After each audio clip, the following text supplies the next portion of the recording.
सुभाष चौक स्थित GR and sons jewellery showroom के ताले तोड़कर चोरी का प्रयास, सीसीटीवी में कैद हुए बदमाश। चूरू शहर के सुभाष चौक पर स्थित GR and sons jewellery showroom पे बीती रात ताले तोड़कर चोरी करने का प्रयास किया गया। वारदात को अंजाम देने आए तीनों बदमाश शोरूम के बाहर लगे सीसीटीवी कैमरे में कैद हो गए। पुलिस तीनों बदमाशों को चिन्हित कर उनकी तलाश कर रही है। इस वारदात को लेकर बुधवार को शोरूम मालिक ने कोतवाली थाने में परिवाद भी दिया है, जिसमें घटना को अंजाम देने वाले आरोपियों को गिरफ्तार करने की मांग की गई। ज्वेलरी शोरूम के प्रतिभा नगर निवासी कुलदीप सोनी ने शाम 4 बजे करीब बताया कि सुभाष चौक पर उनकी GR and sons jewellery showroom है। दुकान के बाहर और गली में सीसीटीवी कैमरे लगे हुए हैं। बीती रात करीब 1:07 पर 3 व्यक्ति शोरूम के आसपास घूम रहे थे, जिनमें से एक व्यक्ति ने पहले लोहे के सरिये से सीसीटीवी कैमरे का एंगल चेंज किया और उसके बाद दुकान का ताला तोड़ने का प्रयास किया, लेकिन ताला टूटा नहीं। शोरूम के पास गली में लगे सीसीटीवी में भी तीनों घूमते नजर आ रहे हैं। उन्होंने बताया कि पुलिस के गश्त पॉइंट के पास ऐसी वारदात होना गश्त पर सवालिया निशान लगाता है। शोरूम के ताले तोड़ने के प्रयास और सीसीटीवी कैमरे से छेड़छाड़ करने के वीडियो भी सामने आए हैं। शोरूम मालिक ने फुटेज में आए तीनों व्यक्तियों को गिरफ्तार कर सख्त कार्रवाई करने की मांग की है। कल रात को हम दुकान मंगल करके हमेशा की तरह घर चले गए। सुबह आके दुकान खोलने के टाइम दुकान आए तो देखा कि ताला थोड़ा डैमेज हुआ मिला।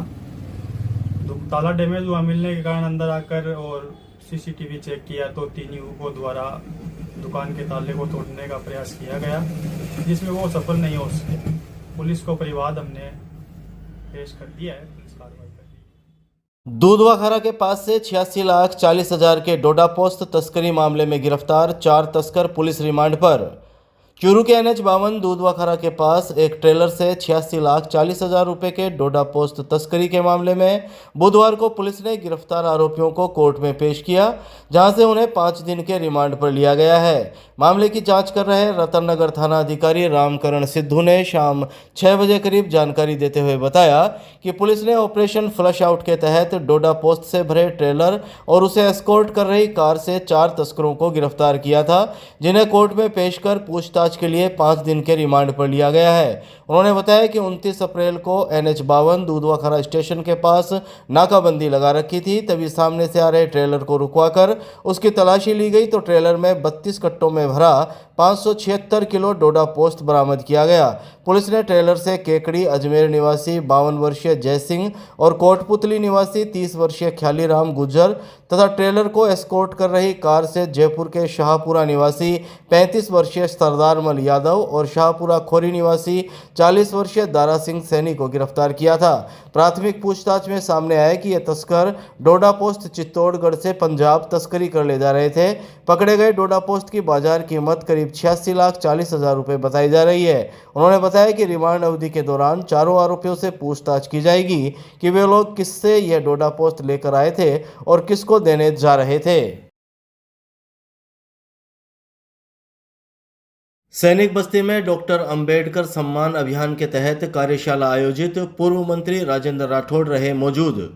चूरू के सैनिक बस्ती स्थित पूर्व नेता प्रतिपक्ष राजेंद्र राठौड़ के आवास पर भाजपा द्वारा संविधान निर्माता डॉक्टर भीमराव अंबेडकर के सम्मान में चलाए जा रहे अभियान के तहत जिला स्तरीय कार्यशाला का आयोजन किया गया। भाजपा अनुसूचित जाति मोर्चा के प्रदेश मंत्री सीताराम लुगरिया ने बुधवार शाम 5 बजे करीब बताया कि कार्यशाला में पूर्व नेता प्रतिपक्ष राजेंद्र राठौड़ और चूरू विधायक हरलाल सहारण बतौर अतिथि मौजूद रहे। कार्यक्रम को संबोधित करते हुए राठौड़ ने कहा कि बाबा साहब का नाम लेकर कांग्रेस ने हमेशा वोट बैंक साधने का काम किया है, लेकिन उनका सम्मान कभी नहीं किया। उन्होंने बाबा साहब के संविधान निर्माण में योगदान और सामाजिक समानता के लिए उनके संघर्षों की बात कही। विधायक हरलाल सहारण ने कहा कि भाजपा सरकार ने बाबा साहब के सम्मान में कई ऐतिहासिक कदम उठाए हैं। उन्होंने पंचतीर्थ स्थलों में उनकी जन्मस्थली, दीक्षा भूमि, परिनिर्वाण स्थली, चैत्य भूमि तथा अंबेडकर हाउस लंदन के विकास का जिक्र किया। विधायक हरलाल सहारण ने कहा कि बाबा साहब का भाजपा ने हमेशा सम्मान किया है, जबकि कांग्रेस ने हमेशा छल किया है। कार्यक्रम में भाजपा प्रदेश मंत्री वासुदेव चावला, भाजपा जिला अध्यक्ष बसंत शर्मा, कर्मचारी नेता नौरंग वर्मा, भाजपा नेता रामस्वरूप मेघवाल, हरिराम चोपड़ा आदि ने भी कार्यशाला को संबोधित किया।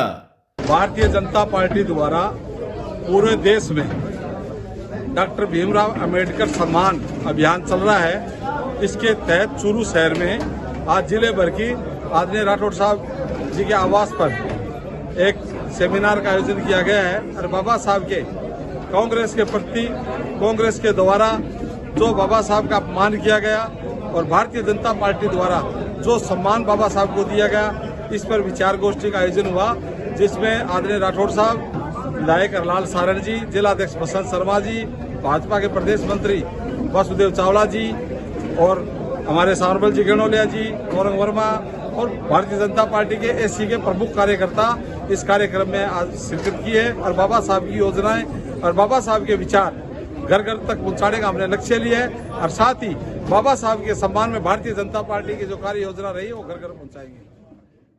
गांव नाकरासर के पास पिकअप पेड़ से टकराकर पलटी, 27 लोग हुए घायल। बुआ के भात भरने जा रहा था परिवार। चूरू के गांव नाकरासर के पास पिकअप पलटने से 27 लोग घायल हो गए। बुआ के भात भरने के लिए श्री गंगानगर से आए परिवार की पिकअप बुधवार सुबह नाकरासर गांव के पास पेड़ से टकराकर पलट गई थी। घायलों को निजी वाहन से राजकीय भर्ती अस्पताल के आपातकालीन वार्ड पहुंचाया गया, जहां उनका इलाज चल रहा है। अस्पताल में घायल श्री गंगानगर निवासी 21 वर्षीय विकास ने बताया कि उसकी बुआ रतनगढ़ के कांगड़ गांव में रहती है। उसके बेटे की बुधवार को शादी है। परिवार के करीब 40 लोग भात भरने के लिए मंगलवार को श्री गंगानगर से ट्रेन में रवाना हुए थे। बुधवार सुबह जल्दी चूरू पहुंच गए थे। चूरू से कांगड़ जाने के लिए पिकअप किराए पर की थी, जिससे पीछे करीब 40 लोग सवार होकर रवाना हुए थे। रास्ते में ही पिकअप ड्राइवर गाड़ी को लापरवाही से चलाते हुए ले जा रहा था। नाकरासर गांव के पास ड्राइवर ने लापरवाही से गाड़ी चलाते हुए गाड़ी को सड़क के नीचे उतार दिया और एक पेड़ से टकरा दिया। इसके बाद पिकअप पलट गई। हादसे में करीब 27 लोग घायल हो गए। मौके पर रोने और चिल्लाने की आवाज़ सुनकर ग्रामीण पहुंचे, जिन्होंने घायलों को निजी वाहन से अस्पताल के आपातकालीन वार्ड पहुंचाया, जहां सभी घायलों का इलाज किया जा रहा है। फिलहाल सभी घायल अस्पताल में भर्ती है।